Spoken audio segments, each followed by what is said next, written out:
Dzina la Tati ndi la Mwana ndi la Mzimu Woyera. Amen. Ndikulandireni abale ndi alongo pano pa Tiyankhuleni Ambuye. Lero ndi pa 14 August chaka cha 2023. Ndi Lolemba la Mulungu wa 19 pa chaka. Ndipo mayi wathu Ecclesia tsiku la lero timakondwerera Maximilian Kolbe Woyera.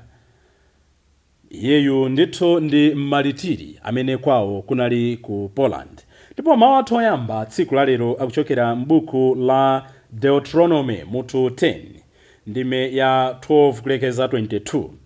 Amene akutiwerengera mawu oyamba ndi Mr. David Blasio kuchokera ku Holy Rosary Parish Likuni mu Archdiocese ya Lilongwe. Ndipo salimo yathu ndi salimo 147. O iwe Yerusalemu, tamanda Ambuye Mulungu wako. Tili ndi udindo omatamanda Mulungu pa zazikulu zimene amatichitira. Mthenga wabwino ndi monga adalembera Mateyo Oyera mutu wa 17 ndime 22 kulekeza 27. Amene akutiwerengera mthenga wabwino komanso kutigawira mawu ndi Reverend Father Francis Damaseke kuchokera ku Episcopal Conference of Malawi ECM. Tiyeniso abale ndi alongo tisinkhesinkhe limodzi, tilole Mulungu atiyankhule ndipo ife timpatse za kukhosi kwathu.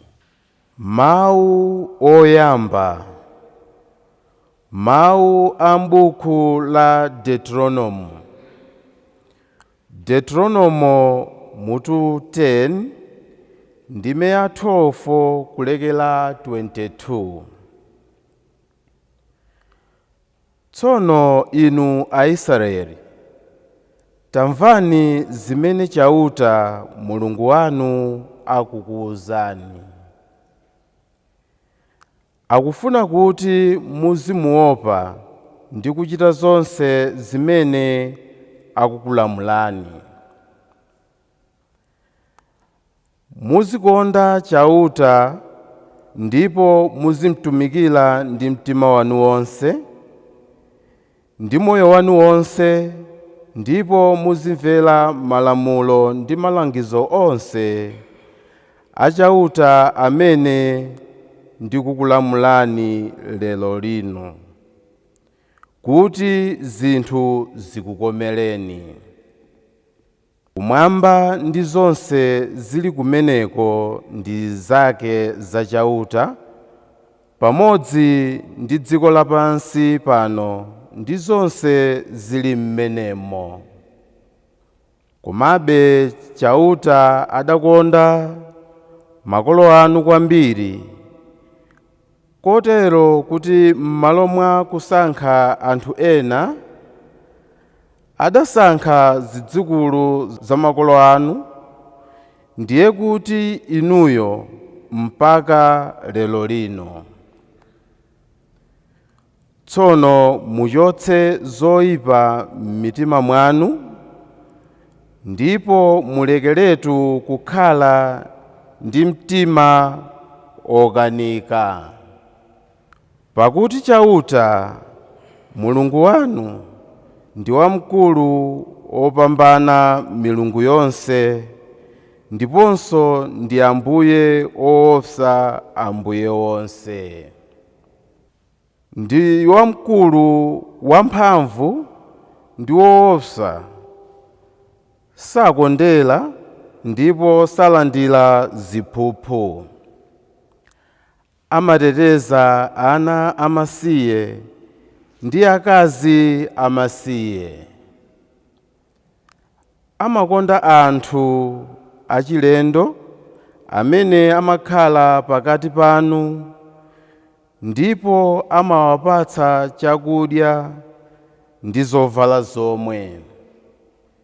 Tsono muwakonde anthu achilendowo, chifukwa paja inunso mudali alendo ku Igupto.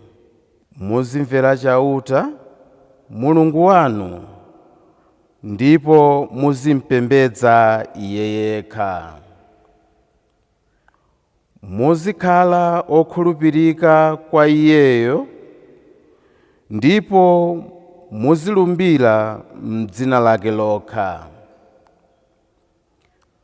Mtamandeni pakuti ndiye Mulungu wanu, ndipo mwadzionera nokha zinthu zazikulu zoopsa zimene adakuchitirani. Pamene makolo anu ankapita ku Igupto, adalipo 70 okha. Koma tsopano chauta Mulungu wanu wakuchulukitsani ngati nyenyezi za mlengalenga. Mawu a Ambuye.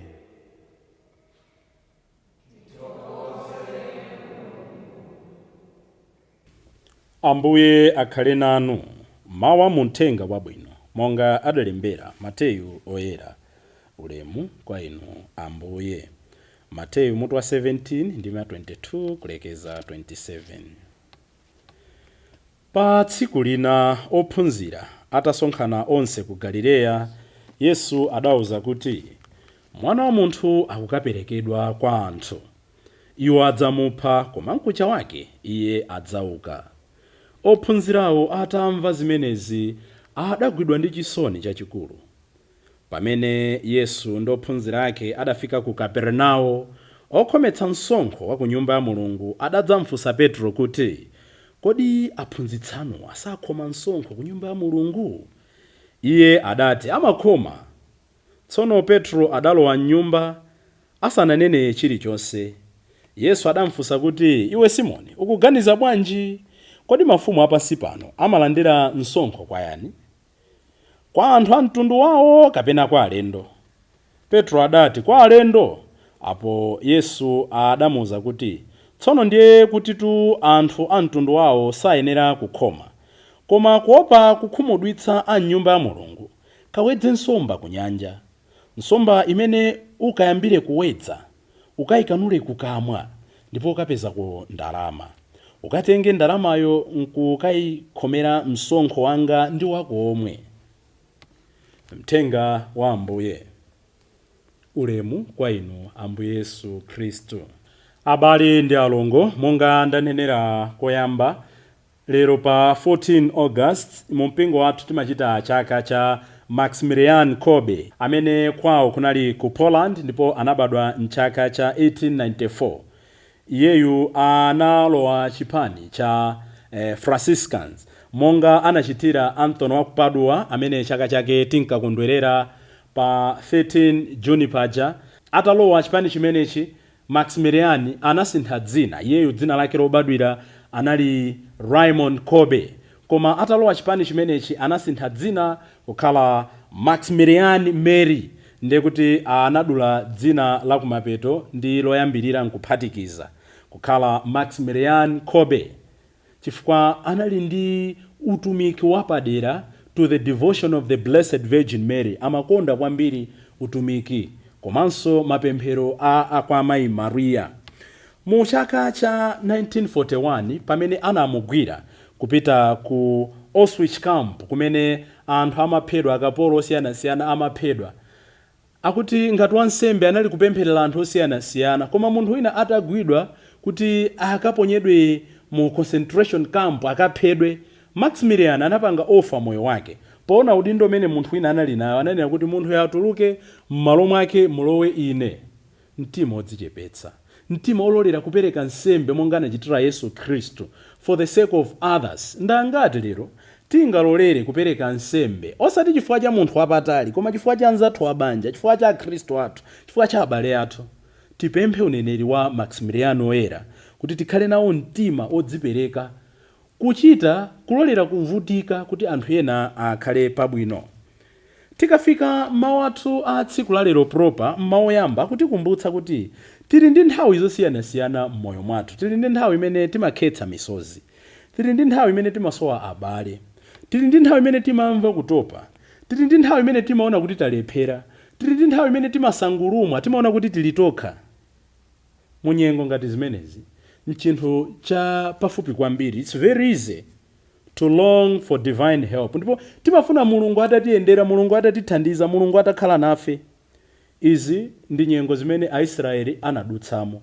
Koma tikudziwa kuti ziliponso nthawi zina zimene timakhala tikukondwa, timakhala tikumwemwetera. Mlaliki adanena kale zonse zili ndi nthawi. Timakhala ndi nthawi imene tikuona kuti bread alipo pa tebulo ndi chopaka chomwe. Timaona kuti tikupeza abwenzi otithandiza, anzathu otithandiza. Ntchito tili nayo, business ikuyenda bwino. Moyo wabwino, moyo wangwiro osadwaladwala. Munyengo ngati izi ndi chinthu chachifupi, ndi chinthu chachidule kuti timuyiwale Mulungu, kuti tiyiwale anzathu amene atithandiza, kuti tiyiwale anzathu amene atizunzikira monga anachitira Maximilian Kolbe woyera. Mose tsono pozindikira kuti anthufe sitimachedwa kuyiwala, Mulungu zimene wachitira Aisraeli, wakhazika m'dziko limene iwo tsopano akufika, akuliona kuti this is the country imene Mulungu anakulozera, ndatsala pang'ono kulowa. Mose akuwalangiza Aisraeli. Akunena kuti muzopa chauta, mukumbukire zimene chauta wakhala akukuchitirani. Fear the Lord. Sakungoyimira poti muzopa chauta, akunena kuti muzimukonda Mulungu. Sakungoyimira poti muzimukonda Mulungu, akuti muzimtumikira Mulungu. Sakuyimira poti muzingontumikira Mulungu, akuti muzisunga malamulo ake ndi mphamvu zanu zonse, ndi nzeru zanu zonse, ndi mtima wanu wonse. Kumapeto kwa zonse Mose akunena kuti circumcise the foreskin of your hearts and be no longer stubborn. Muchite mdulidwe wa mitima yanu ndipo musakhalenso okula mtima. Nthawi zina zinthu zikakhala kuti takhazikika, zinthu zikutiyendera, timayiwala kumene tikuchokera. Ndiye timayamba mwano, timakhala anthu okula mtima. Lero tonsefe Mose akuti ting'ambe mitima yathu ndi kuchotsa udzimbiri umene uli mmenemo, umene kuti pangitso khala anthu amatama, anthu amwano, anthu oyiwala Mulungu. He is your God, the God of your fathers. He is the God of orphans, the God of strangers, the God of widows, the God of strangers. You were once strangers. Beautiful. Mose akuwakumbutsa kuti tsono mukankonda, mukantumikira, mukang'amba mitima yanu, musayiwale kuti ndi Mulungu wanu, ndi Mulungu wa makolo anu, ndi Mulungu wa amphawi, ndi Mulungu wa ana amasiye, ndi Mulungu wa alendo, koposaposa osayiwala kuti inunso mudala alendo m'dziko la chilendo. Ambiri tikawoloka, ambiri Mulungu akatichitira zazikulu, timachotsa makwerero, timachotsa ulalo, timathyola bridge kuti bora ife tawoloka, amene akubwera m'mbuyomu aziona okha. Don't forget where we are coming from. Ineyo ngati wansembe ndisayiwale kuti ndifike ngati pano pali anthu amene anapereka nsembe zawo zosiyanasiyana, a Maximilian Kolbe osiyanasiyana. Ena anandilipira school fees, ena anandiphunzitsa, ena ankandipempherera, ena zinthu zitathina anandithandiza kundipanga defend somewhere. Zonse zija lero ndisamayiwale, koma ambiri timayiwala kuti tili pano chifukwa cha nsembe za anthu ena. Mulungu akuwachenjeza kudzera mwa Mose Aisraeli, osamayiwala because now you are settling. How many times taiwala kale lathu? How many times taiwala history yathu? Not only as individuals, but even as a nation. Tonani, uno ndi August. Boma la tonse. Kodi honestly, sincerely, mutati muyang'ane zimene mmatilonjeza Malawi. Posatengera political issues, munena kuti mwalephera chifukwa chachani. Osaloza chala ena. Muli ndi mphamvu, muli ndi nthawi. You can do something tangible kwa tsarako. Sizikuyenda, tinene zoona sizikuyenda. Do something. Malawi is suffering. Njala ili pakati pathu. Usiwa kunkirangira. Misewu yathu yatheratu. Do something. Change something. We trusted you. We loved you. But things are not moving. Tikankhula chonchi akuti talowerera ndale. Tikankhula chonchi tiopsezedwa. Wakutsina khutu ndi nasi. M'bale wako ndi uyama kuuza kuti mzanga pakuveka fungo pano tazungulira kuseriku ukaone kuti zonse zili bwino. We want a better Malawi. Sitingakhale chaka nchaka tikapanga zisankho tizikamba solve next election. Tikwenere khale nthawi mlaliki ananena kuti zonse zili ndi nthawi. Tikhale ndi nthawi yochita ndale. Tikhale ndi nthawi yochita chitukuko. it's time to change things. Tatopa ndi kulira, tatopa ndi kusekedwa. Ino atsogoleri athu ino adindo mumayenda mukapita kunja. You look how beautiful. Masite zanzathu pa Tanzania pompo. Masite zanzathu pa Uganda pomwepo. So smart. If other lords are done, do something. You have the power as our leaders. Tikukulilani. Do something to change Malawians. Anthu akufuna chakudya. Amalawi safuna zambiri. Kumudzi kumene ndimachokera ine. They just need mijigo. Mukakumba mijigo, mwayikira timiseu tawo, akapita chipatala kapanado nti anzake tizipezeka. Simple things mwawata Malawi. 2023 tizikambabe politics of food. Lire osayiwala kumene tikuchokera. Tikabwera muthenga wabwino, Ambuye Yesu akuwauza ophunzira ake. Akuona zinthu patali. Mwana wa munthu adzaperekedwa. Mwana wa munthu adzaphedwa. Koma mkuja wake adzauka kwa akufa. Akuti ananena mawu amenewa munali chisoni. Anadzimvera chisoni. Chifukwa anthu ambiri anatapanga kale sacrifice. Ena anasiya maboti awo, ena anasiya atate awo, ena anasiya amayi awo, ena anasiya akazi awo, ena anasiya ana awo. Asiya zonse kuti azitsatira Ambuye. You mean mapeto ake ndi amenewa? Koma why Ambuye Yesu amauza mawu amene amadzowa kuti awakhumudwitsa? Amanena kuti it's better to pain me with truth than to make me happy with lies. Ndi bwino mundimvetse kuwawa ndi choona kusiyana kundisangalatsa ndi mabodza. Pakati pathu nthawi zina timauzana zabodza. Ambuye Yesu powauza zoona izizi amafuna kuti anthu aja akonzekeretu zakutsogolo, akonzekeretu chimene chili kudza. They were greatly distressed by this news. Ndi bwino kumakambirana ako realities of life ifenso pakati pathu. Ndi bwino ngati akhristu, ndi bwino ngati tosefe kumadziwa kuti akuluakulu nthawi ina tidzafa, tisiya legacy yotani. Akuluakulu nthawi ina tidzakalamba, sidzakhala anyamata for good. Ndi bwino kumakambirana kuti nthawi ina tidzasiya udindo. Ndi bwino nthawi zina kumakambirana zinthu zimene zidzachitike nthawi ina yake. Zimenezi zimatithandiza to start planning. Ana anga ndingadzasiye potani. Banja langa ndingadzalisiye potani. Mpingo wanga ndingadzausiye potani. Ine ngati wansembe sindzakhala wansembe for good. Remember one time I was nyamato othandizira misa. Nthawi ina ndinapita ku seminary, nthawi ina ndinapita ku major seminary, nthawi ina nali deacon, nthawi ina ndinadzozedwa msembe, ndinali wansembe wachinyamata. Pang'ono ndi pang'ono ndikukula. It means nthawi ina yake eventually ndidzasiya dziko lapansi. Ndikukonzekera bwanji kuti malo amene ndayima ine pano patsogolo pano ena adzayimeponso kuti adatithandiza ndauje kuti tifike pano. Ambuye Yesu akutiuza realities of life. Ndidzaperekedwa, prepare for the future. Ifenso tizikonzekera za utsogolo kwathu. Ndatakamba zimene zija walimbitsa mtima, waonetsa za utsogolo. Kenaka akuti pakubwera okhometsa msonkho wa ku nyumba ya Mulungu. Nde akumfunsa Petro kuti kodi aphunzitsanu asamakhometsa msonkho? Zikundiseketsa pang'ono. Ambuye Yesu alipompo, Petro alipompo. Why not just asking Jesus directly kuti kodi simukhoma msonkho? Koma akubwera yonong'ono kuti atsogolano samakhoma msonkho. Zimene zikuononga Malawi ndangokamba kale zoti tikufuna dziko lotukuka. Zina ndi zimene zodzera indirect malo mokamba zinthu paere direct to the point. Timachedwa nkumanamiza atsogoleri kudzera mwa ena. Uyo okhometsa msonkho malo moti angokambirana ndi Ambuye tufuna msonkho akuchedwa ndi mijedu kwa Petro. Nanga Petro akanaupotoza uthenga uja. Koma amauza mwana wa Mulungu analata dziwa kale. Tichepetse mtima omakambira za ena kumbali. Amwene zimene mwachita dzulo sizinandisangalatse, ndisakunamizeni ndakuyana anu msadzapangeso. Koma timakazikambira kumbali ndezimabwera with exaggerations. So we lift and we widen the enmity. Ngati wina watikhumudwitsa tikambe then zimene zili kukhosi kwathu. Ambuye Yesu sakuchedwa nkumuyankha moti yanchifwa yana mafusa iwe akungomuza Petro. Petro asanayankhule nkomwe. Kodi atsogoleri amalandira msonkho kwa yani? Kwa alendo kapena kwa nzika? Petro nkumayankha kuti kwa alendo. Meaning Ambuye Yesu inali nzika yakumeneko kusamene lopereka msonkho. Koma for the sake of kuonetsa zitsanzo akunena kuti pita ukagwire nsomba ukapereke msonkho wa iwe ndi wa ine mwini. Ngakhale tili osayenera kupereka msonkho. For the sake of ubwino, for the sake of ubale, tatiyeni titsatire malamulo a pamodzi pano.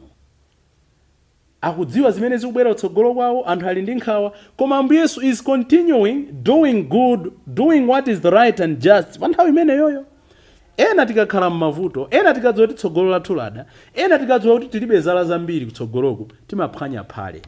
Ndi timayamba ononga Malawi, timayamba ononga midzi, timambononga usembe papari chudula mitengo gulitsa tikudziwa kuti mwina tangotsala ndi zaka pang'ono. Ayi, Ambuye sungakhala amadzoti suni ndichoka dziko lino lapansi, suni ndikaperekedwa. Wango wauza ophunzira ake mwana wa munthu akaperekedwa, koma is still doing the needful, akukhoma msonkho wake ndi ophunzira ake omwe.